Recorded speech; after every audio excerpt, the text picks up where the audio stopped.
What's up, everybody? Thanks for catching up for another episode of the Crash Bang Boom podcast.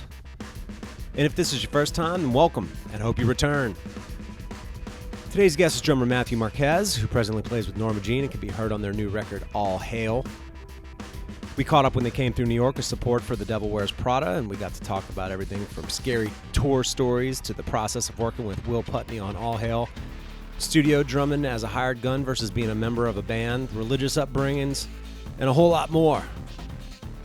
Definitely great catching up with him, and always awesome to see Norma Jean just crush live, as they always have.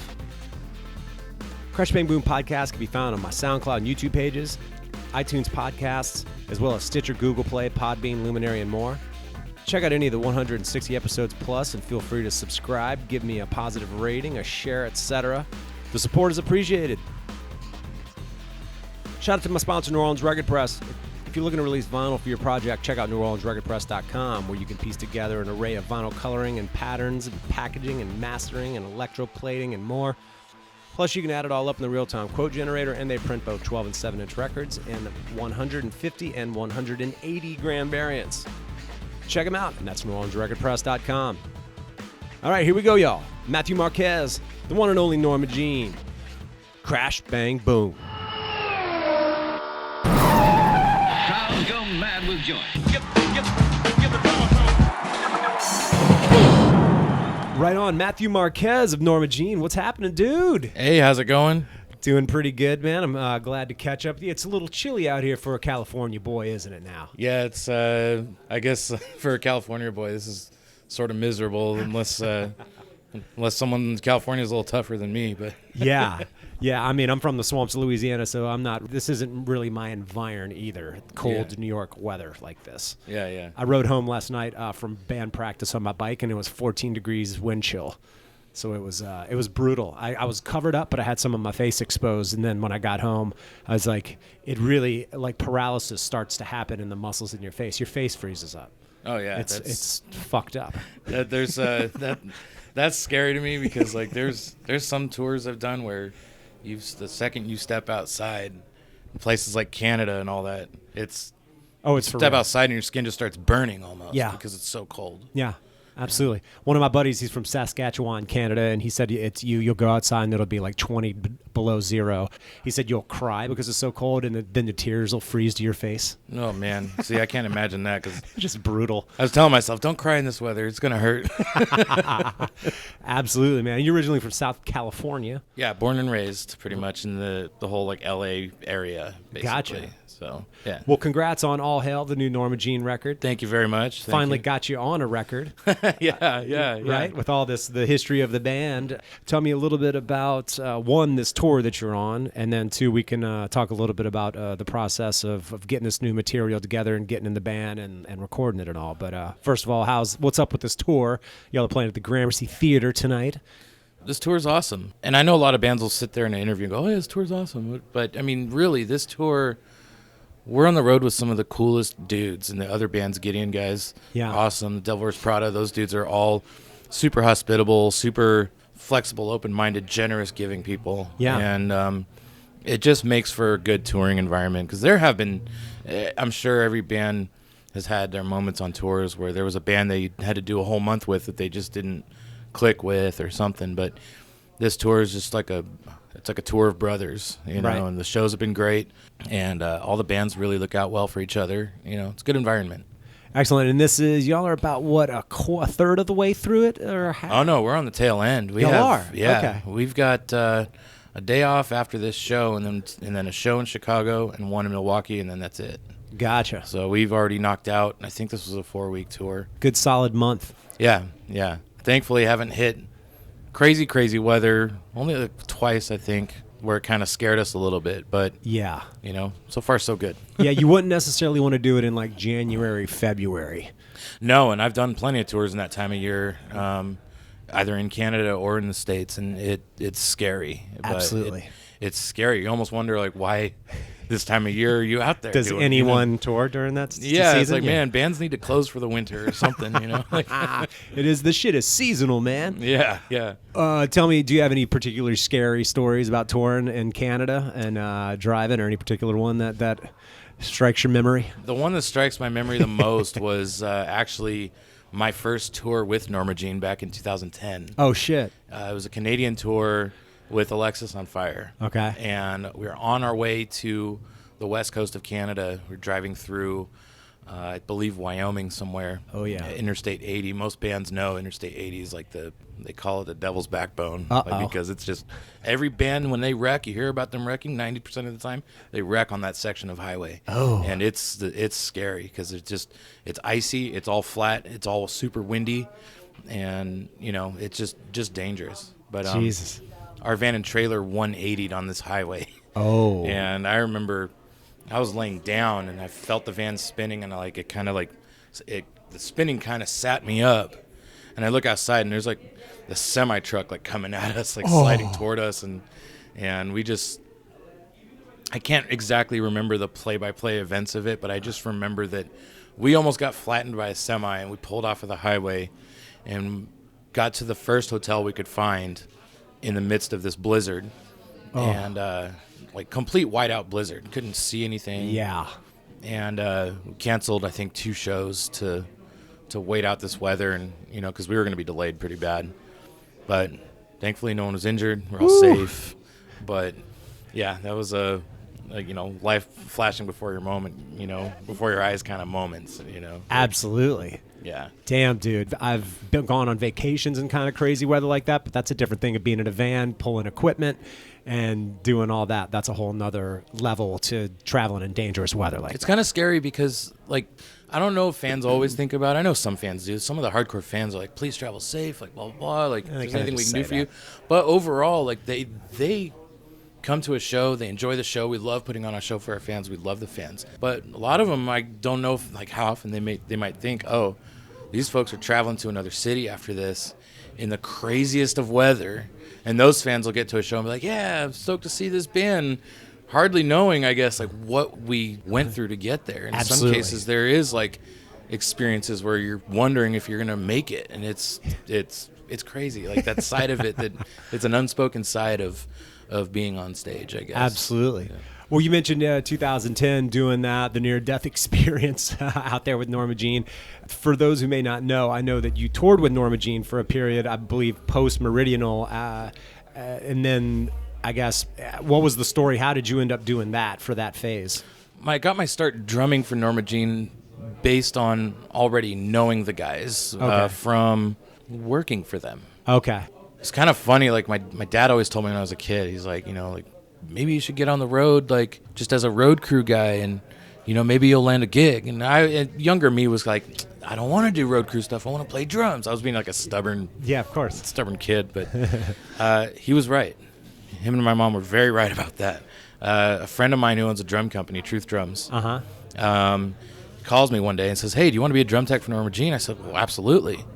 I was on a plane, Atlanta, Georgia, and met up my first tour as a drum tech, and it was my only tour as a drum tech. Was that for Daniel or Chris Rains? Chris Rains. Gotcha. It was right when they released The Anti-Mother. That's right.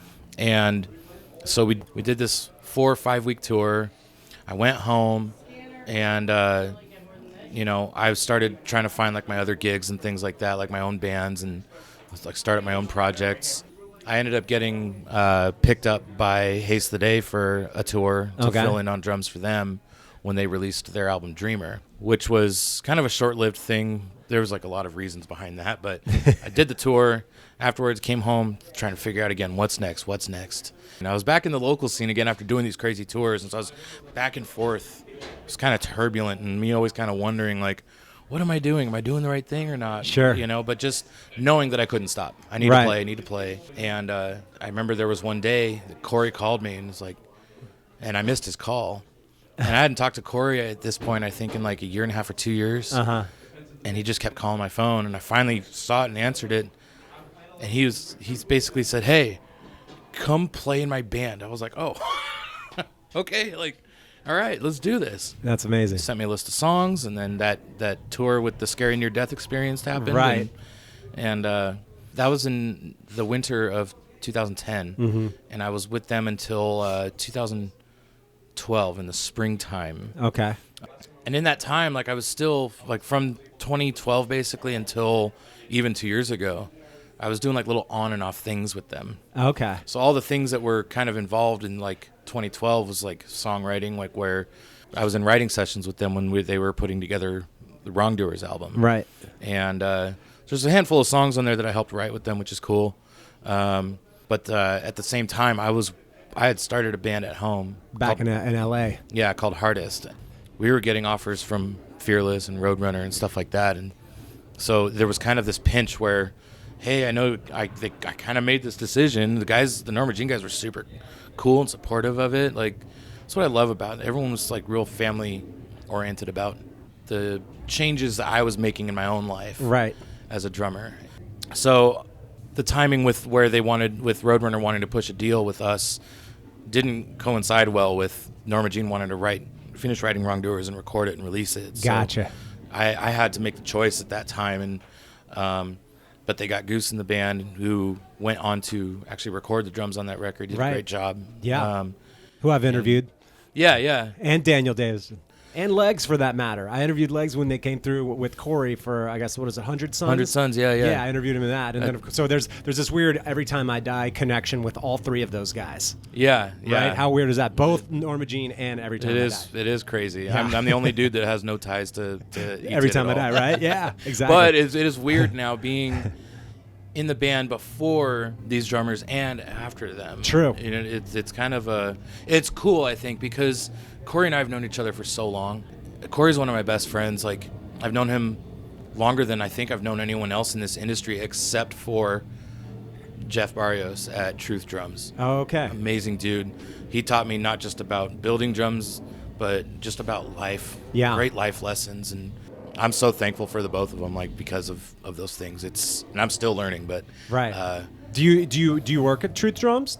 Back in the day I did. Okay. And that's why Jeff, the owner, was tapped me to be a drum tech for Norma Jean, because he knew, yes, like, we were building drums together in a shop every day in my hometown where he and I grew up, and but he knew that my thing was wanting to get on the road. So he was trying to find, despite me being there, he was doing everything he could to try to find something. He goes, hey man, I might have this thing with you to go out with Atreyu. And this was back in like 2004 through 2006. Right. When Truth Drums was like really breaking out into the market, and all these bands also were just crushing the Warped Tour scene and Taste of Chaos and all that stuff. So he was always like, hey, I might have this thing for you here and this thing for you here. And there were things that I did where cool little things, I guess, when you're like younger and you're hungry for, like, really hungry for this. Sure. I was working because I was in LA.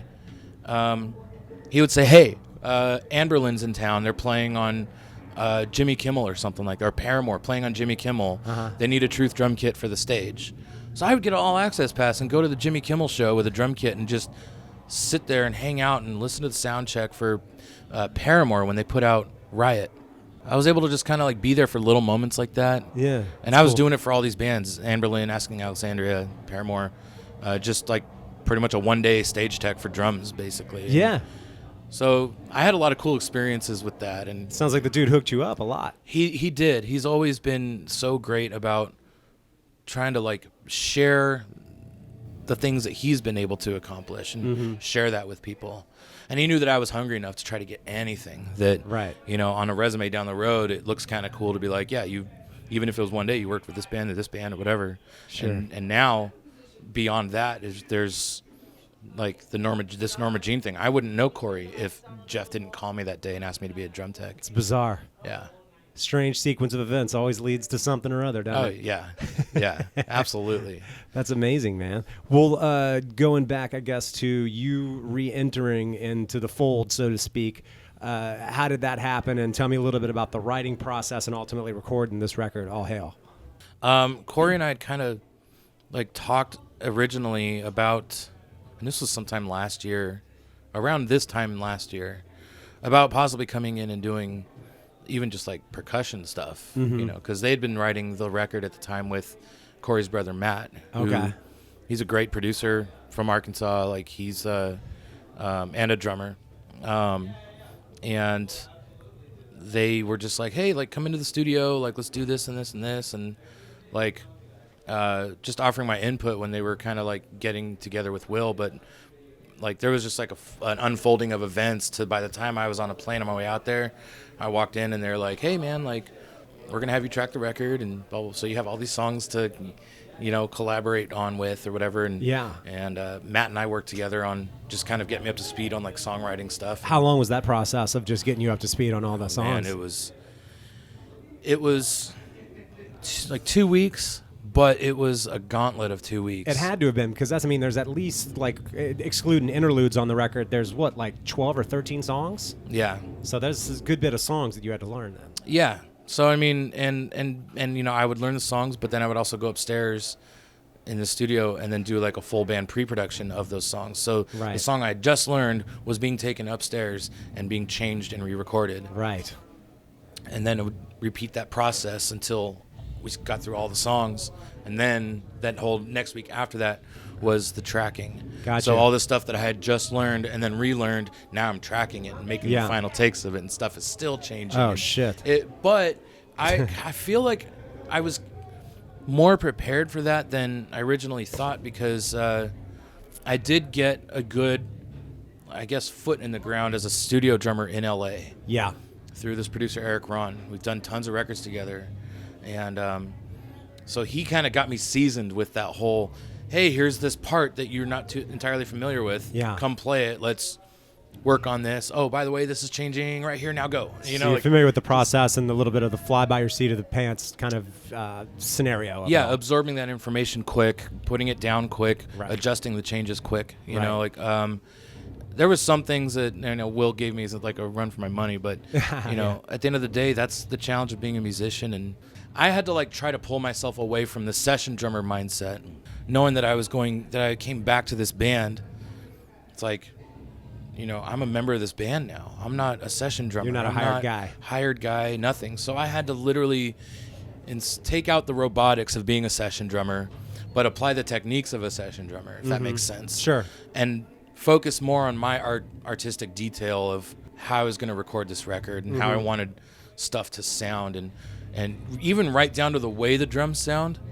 The way the drums sound for the songs are the way I'm going to play it. It's like, oh, these drums have a really cool Deftones vibe, so I'm going to bring out my Deftones vibe. I use that a lot because there's some songs on the record, like Translational's a big one for me. I love that song. Definitely kind of like a rockish, like heavy Deftones vibe. And so I channel that. I like play what I've, like on like an influence of that, basically. Right. Yeah. I can see where that would be a little bit of a switching your whole kind of paradigm up of the way you would approach it, because I know if someone has hired me for something, I'm kind of more in the mindset of what should I play, and then ultimately, what is it that you really want me to play? Whereas if I'm a member of the band, it's also about me interjecting what my personality and my take on everything, and having that as a kind of crucial ingredient in what the whole studio experience is, right?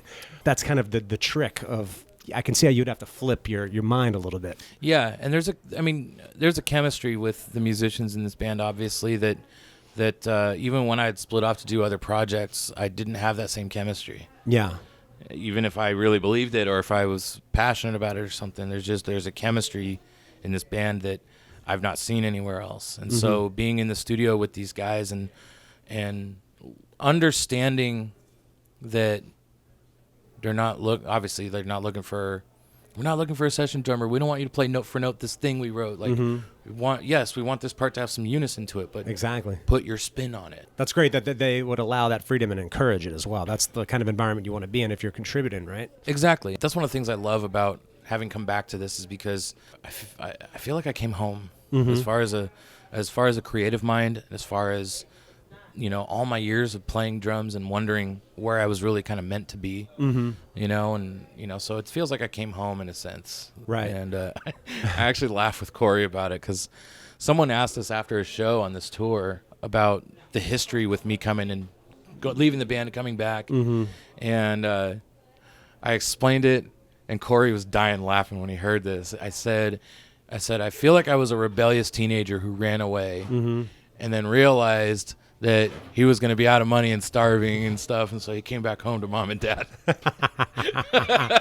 Fair enough. He was laughing about that. Yeah. But in the sense, like when I was doing these other projects and stuff, I love the session work. Right. It's so fun and it's so rewarding to see a band go out and do a record and get successful from it and stuff, and know that you got to be a cool part of that. Sure. But my mind is like, I'm not on tour. I'm not playing the shows. Like, what am I just going to be a studio troll the rest of my life? I don't really want to do that. But right.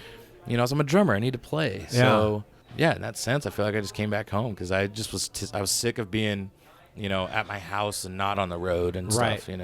Well, you mentioned working with Will Putney. Where did y'all work with him at his studio? Yeah. And if so, where's the studio? It's Graphic Nature. It's in New Jersey. Okay, I thought it's in Jersey, though. Yeah. Okay, I wasn't sure if he was Long Island or Jersey. I thought it was Jersey. Yeah, it's definitely not far from here.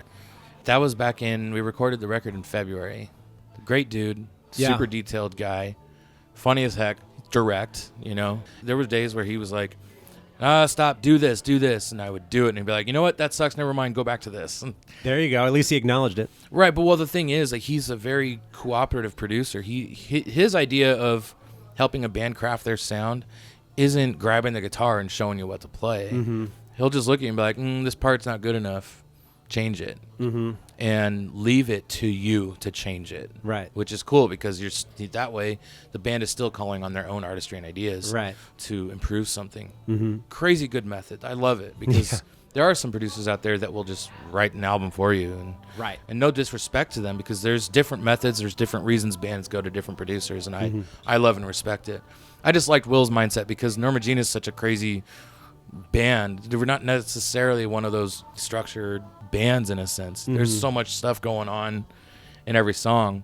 Making it glue together is where Will helped us a lot and stuff like that. He helped us like put the pieces together properly, like figure out like the right setting for each song. When it came down to tracking the drums, what drums did you use, and about how long did it take you to nail down all the basic tracks?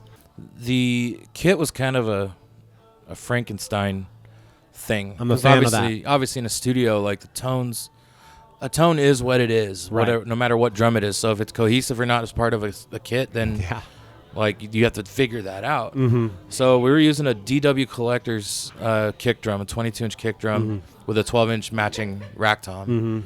I think one floor tom was like a Soundcraft or something, or Crush drums. Oh, okay. And then there was the second floor tom was Corey's brother's Savior 18-inch floor tom. Oh, interesting. Okay. Yeah, and I don't know too much about Savior. I know that they were a company. I don't know if they're still around. Right.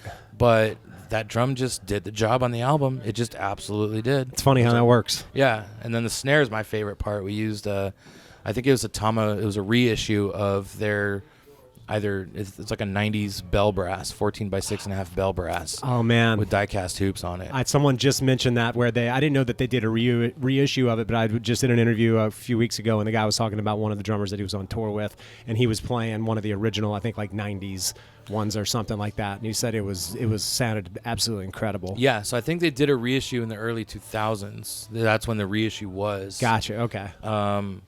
But Will said he found it online and it was, I don't remember how much he paid for it, but I've seen them online as old as they are, and they're still just as expensive as a used car. And it's like, man, I would love to have one of these. I play on a 14 by 8 Truth brass with die-cast hoops on this tour with a Kevlar Evans head on it. Really? Wow, you're going Kevlar and brass and die-cast. Dude. That's all the volume. Jesus. Oh, it literally does exactly. I wanted to recreate that snare drum sound that I had in the studio as close as I could without spending the money on a whole bell brass shell and everything.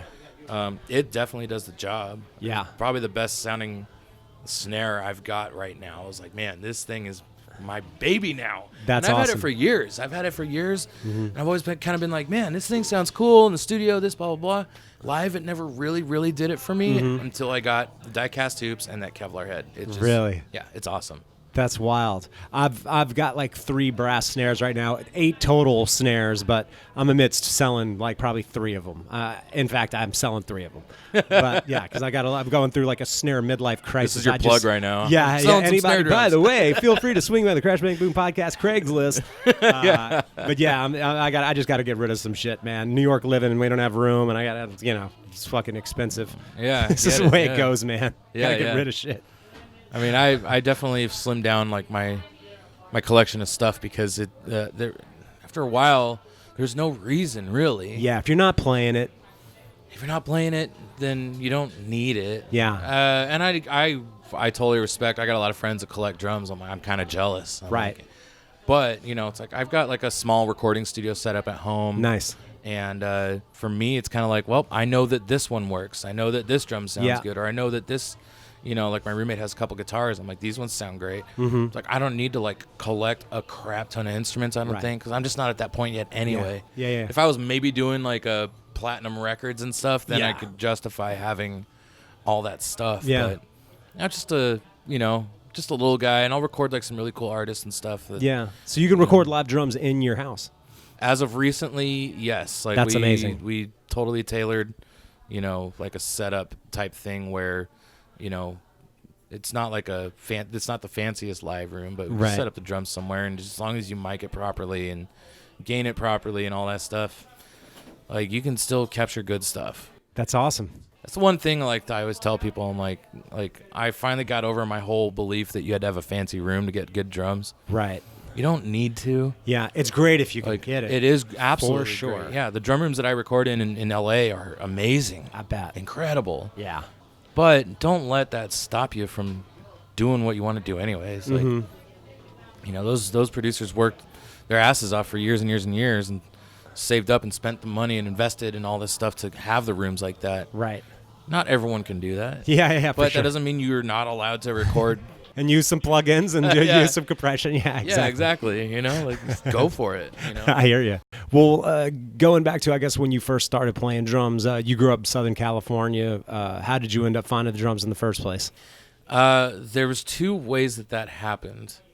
One of them was my parents raised us on country music. Interesting. So at the time, I was like, my brothers and I, all we wanted to listen to was like Garth Brooks records. Oh, come on, really? Like late country too? Dude. See, I'm a good bit older than you do. I grew up, if I heard it, if I was hearing it, it was like Emmylou Harris and Johnny Cash and Willie Nelson and Hank Williams. So it was like OG country, I guess. Right, but I mean, like, anytime we went in the car together somewhere, like especially family vacations and stuff like that. Right.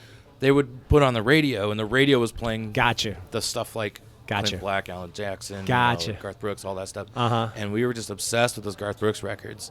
That's interesting. So I remember sitting at home one day, and I asked my dad to play a song, and I think it was called Beaches of Cheyenne from Garth Brooks. Super simple, just like just a slow tempo, easygoing song. And I just kept hearing the thump of the kick drum. And I kept rewinding it and just listening to that thump again. And I asked my dad, I'm like, what is that? And he's like, oh, it's a drum. That's the drummer playing bass drum. And in my mind, I was like, I need to learn how to make that sound. Yeah. And I think it was maybe the next year or the same year, I walked into my middle school campus. It was like 6th grade. And I heard a drum set playing. By itself. I was like, what? I walked over to the band room, see a kid playing on a drum set. It's like, that is so cool. And they're playing the most basic stuff. Of course. We're kids, but at the time, I thought it was the coolest thing. If you're not accustomed to hearing a live drum set in like a close proximity, especially depending on the room that it's in or whatever, it's the coolest shit you've ever heard. Yeah, exactly. So I just stood there. I was like, that's crazy. And then I went home and put on the Garth Brooks record again, and before you know it, I was literally that kid where I took pots and pans and wooden spoons and stuff and like put them on my bed, like sat on my bed and started like hitting stuff, and my parents kind of were just like, all right, I think he wants to be a drummer. Let's see how that goes. Right. The next year for Christmas, I got my first drum kit. It was 1996 or 97, I think. Okay. And it was a Pearl Export in wine red with the chrome hardware, and it was like the rock shell pack, the 12, 13, 16 toms, a big like rock size drums. And I remember like for a year or two, maybe more, I was like, I suck at this. So I didn't really play that much. My parents would ask me, why aren't you practicing? I was like, well, I don't know. I'm not good, or I don't know what I'm doing. Or they got me lessons with this guy, Pat McGrath, who at the time was playing in this crazy like thrash metal band called Killing Culture. And I remember seeing them, like he showed me an article of them in the Hit Parader magazine. And I was like, oh, this is sick. I want to be like a drummer like this guy. But I was too young to pay attention to the lessons plan. Right. I was too young to have the discipline to. Of course. And he did teach me stuff, and I loved working with him. But I was just too young to grasp it, truly grasp it. For sure. Some years later, when I got into high school, because I'd already done all the band classes in middle school. Right. When I got into high school, I took that drum kit to a talent show. I did exactly what I thought I could do. I was playing like a Korn song or something. Oh, that's hilarious, of course. And it was just one of those things where I didn't know how it was going to go. I already knew people were judging me. But I didn't care. I was like, screw it. Like, I'm going to go for it. And the instructor at that school, his name is Chris Romanowski. Awesome, awesome guy. I still see him when I come on tour because now he lives in Georgia. He's the one that really, like, when I was getting serious about drums, was like, all right, you want to learn this? You got to learn this, this, this, and this. And I was a bit older, so I was more determined, and I just really tried my best to grasp everything, every concept that was being taught in high school, because our music program was just like it was like an award-winning program nationally and everything like that. And my parents sent me there. They're like, you want to play drums? This is the school to do it, you know? So I just like got my roots from there. And I think my senior year, I got a new drum kit as a sort of graduation gift, which was a Pearl Session series. Okay. That was in 2002, 2003 or something. Yeah. Right around when Norma Jean's like first record was coming out. Yes. And funny thing, that same year, there were a bunch of like punk kids coming up to me and stuff with headphones after school. Hey man, you heard this band Norma Jean? Come on. And I was like, I put the headphones on, and it was I told Corey this story. We laughed about it.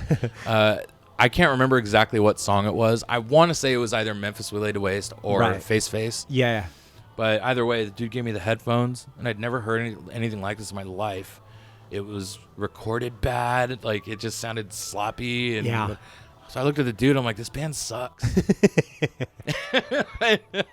Awesome. And for some reason, the next year, my brother, Steven, I think it was my brother Steven, got me a copy of Norma Jean's Oh God, the Aftermath for my birthday. Yeah. And I was obsessed with that album. Oh, interesting. For some reason, it made sense all of a sudden. I was like, this band rules.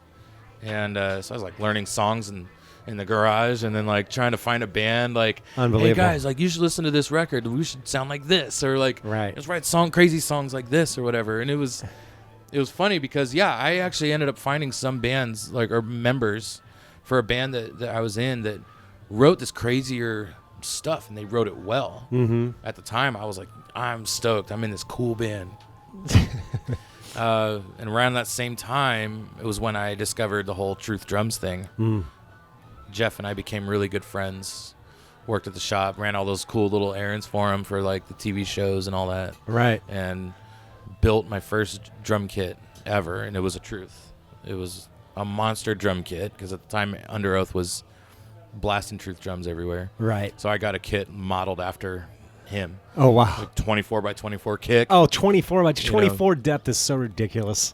Well, I'll say yes and I'll say no because I play a 24 by 20 right now. Do you really? Wow. And I love it. Really? There's so much low end to it that like there's low end you can't hear. Like the human ear can't pick up. Even microphones are like not going to put it out. Yeah. But there's like a sound guy just told me the other day. He said out front, he said that kick drum sounds like a monster. Really? It's an 8-ply maple 24 by 20 kick, and it's got the 2 ports on the either side of the head. Right. And the guy was just like, "Yo, this drum kit with those Kevlar patches and the plastic beater on a drum that big sounds amazing. Yeah. It's not like you're playing triggers on it or shit like that. Oh, no. Yeah. No. It's not like y'all aren't playing blazingly, brutally fast shit, but still, if you can get a good bass drum sound and play some fairly fast stuff, then, hey, if you can get a great, natural bass drum sound by just tweaking stuff and avoid triggers, I would say go for it. When I was younger, there was a lot of people that were saying, like 24-inch bass drum, it's a lot of air to move, blah, blah, blah, especially for your kind of music with like double kick drum, whatever. But I didn't care. I was just like, okay. Yeah. I'll just make my legs learn how to push that much air then. Yeah. And, I've been basically playing 24-inch kick drums with the exception of 2 years, I think. But everything has been 24-inch bass drums overall since the early 2000s. I'm 24 by 14. I've got like 4 kits, but that's my 124. In fact, all my 24, my 22, and my 20 are all 14-inch depth. I always talk about it a lot. I kind of grew up, my first kit was an old Tama Superstar kit that I believe they made in the 80s, and those were the more shallower depths, similar to what like Ludwig and Gretsch did, like the kind of jazzier kits and shit were oftentimes 14-inch depths. And I grew up in marching bands, so shallower depths just resonates with me. So it's just one of those things I've always kind of veered towards, interestingly enough. Yeah, I mean, I did the drumline thing in high school. Chris Romanowski was the instructor. Cool. He actually is one of the designers of Vic Firth's Heavy Hitter pads. Oh, wow, okay. The Heavy Hitter series. Mm-hmm. Him and his friend and business partner from back when I was in high school, Bill Bachman, they were making these pads out of their garage. Wow. And Vic Firth was like, yo, this idea is sick. And they teamed up, and now it's become a whole series that Vic Firth produces. Oh, wow. Which I think is awesome. He's done really well. And he goes all over the place judging tournaments. He teaches a corps in Georgia called Atlanta CV. Nice. And he's actually used like some music that I've done in the past with like Hardest as some of their field show music. Cool. That's awesome. Great dude, great family. And I just learned so much from him, like huge mentor. Right. But yeah, I mean, my freshman year I was playing bass drum, so it was those 14-inch depth. Right. Bass drums. Mm-hmm. And I was thinking at the time, this is how I got the first kit that I built for myself. Mm-hmm. Literally is because Aaron Gillespie was at the Truth Drums shop the day I was talking about building my drums. Oh, interesting. So we were building a kit for him for Warped Tour. It was, you might remember it as an orange drum kit with the Ninja Turtles Truth Drums logo on the front of it. Yeah, we were building that kit for him. And it was right when Define the Great Line came out. Mm-hmm. But we were talking drums, and I was talking about drum sizes. He asked me, I was like, well, I'm thinking like 24, or no, I was like 22 by 18, blah, blah, blah. Mm-hmm. And he's like, it's too standard. Come on, get a 24-inch. I was like, all right, maybe 24 by 18. He goes, no. He's like, get a 24 by 24. Go out, we just finished his kick drum and one of his floor toms. He's like, go out there and kick that thing. So I went to the lobby, and I was just like, bah, just hit it with a pedal. I was like, man, you know what? Okay, fine. I'll give this a shot. That is so ridiculous. And then same with the 18-inch floor tom. Yeah. I was like, I'll get 12, 14, 16, whatever. And then because of him, literally showing me what his brand new finished drums sound like when he hits them, I was like, okay, I'm going to get, 13, 16, 18. Yeah. And since then, I've really trained myself to just hit harder because those drums they require a lot more air movement, like we were talking about with the kick drums. Yeah. I feel like it's kind of the same way with the floor toms. Mm-hmm. I guess it all just depends on the kind of music you're playing too, but sure, just that loud, heavy stuff. Right. So Aaron literally was at the shop telling me do this, this, and this. Interesting. And I just haven't looked back since on it. So that's amazing. I give him props and thanks for getting me started on that back in the day. Nice, man. Did you grow up in a religious household at all? Because I know kind of Norma Jean and the sort of circle that they can run in at times. I think the perception is that it's that thing, So I'm just always curious if that was a thing with you growing up. I know it's always super foreign to me because I grew up in a totally irreligious household. I've been to a church service once in my life, and that's when someone else's parents brought me to it. So I'm it's totally foreign to me. I know that I was baptized Catholic. Yeah. I grew up born and raised in a Catholic family, but I was pulled out of the church at a young age. Interesting. Over the typical fears or concerns and things like that some parents have. And I love my parents to death, and I praise the decisions that they've made over the years. Yeah. And being older now and understanding why they did what they did when we were younger is like, you know what? As I'm not a parent, so y'all had to make decisions that I'm not sure I could make or whatever. Sure. So I give you props for that, and I support it and back it, and I'm thankful for it. Right. So in my family, we weren't practicing any religion per se, but that doesn't mean our family grew up without beliefs. Right. If that makes sense. Yeah, sure. Definitely have our beliefs, but I guess my mom always told me, she goes, you don't need to go to church on Sunday to be a good person. Ain't that the truth? And then in the same sense, you know, like there are people out there that'll say, you know, the people that go to church on Sunday are bad people or some of the worst people or whatever. Yeah. And that there's a lot of like confusion on, some people will take this to an extreme, that religion is only one way, Christianity is only one way or whatever. It's not. Yeah, I hear you. There's many facets of it, and some of it is very frowned upon, some of it is very praised and loved and accepted. Mm-hmm. The cool thing about Norma Jean is that Jeff at Truth Drums grew up in a Christian home, mm-hmm. and everything to him, I would admire him all the time. It's like, man, I can't believe you have this giant shop and all this machinery, you have all these cool artists, and he would say, God is good, man. Yeah. He goes, you put it out there, and God will bring it. And he was good to you too. Oh yeah. You know, and I remember he prayed for me at the shop one day. And just prayed for prosperity and peace and well-being going forward in my future, and things like that. And it just gave me this chill down my body. I was like, this is crazy, because I never felt that before. Mm-hmm. So while I'm not like, I'm not like a practicing Christian, I guess, mm-hmm. but I love and respect anyone's beliefs on that, really. Sure. I believe prayer is real, prayer works. Corey and I have had a lot of talks about the whole prayer works thing, because there have been instances even this year where we all get together and we pray about something, and literally like either instantly or even the next day there's something where we're like, wait a sec, this isn't just coincidence. Right. You know.